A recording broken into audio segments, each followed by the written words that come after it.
Een geweldige verrassing op de 1500 meter voor vrouwen in Sochi. Net Irene Wüst, maar shorttrackster Jorien Termors pakt het goud in de Adler Arena. Termors riet een Olympisch record van 1:53:51 en is daarmee meer dan een hele seconde sneller als Wüst. Lotte van Beek pakt brons en zwargt het saaf voor de derde keer voor een volslijn oranje podium. Maar het Leenstra eindigen krijgt jonkende medailles op het vierde plak. De topfavoriet Irene Wüst is haar Olympische titel op het keningsnoemer kwijt. Ik had graag goud willen winnen, alleen Jorien was vandaag gewoon duidelijk beter en daar moet ik bij mij neerleggen. Dus op waarde geklopt deed dat. Ja, verbaast het je eigenlijk hoe goed Jorien Termors hier weer? Nee, want dat heeft ze al wel vaker laten zien. Dus terecht kampioen vandaag. Ja, misschien is het wel shorttrekking in. Nee, dat zeker niet.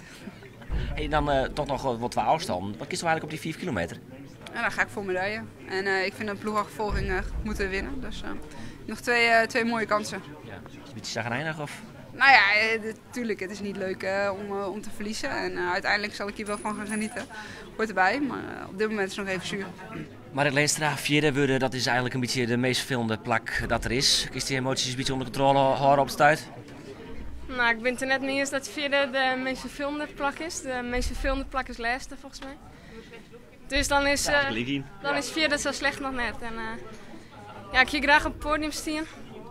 Maar ja, dan moest Hudde rieden en ik heb mijn best in en ik ben er goed hut inknald. 2 hele goede rondes rieden en dan op het laatste ben ik net goed genoeg, ik kon het net volhouden. En dan doet Jorien dat wel en dan ben je beter. Nou ja, als 2 keer een Olympisch diploma, staat hij dat nog wat? Ja, het is beter dan niks. Zoals ik zei, ik is beter een diploma halen dan niks, ik is beter vierde wijs dan laatste. Dus zo is het.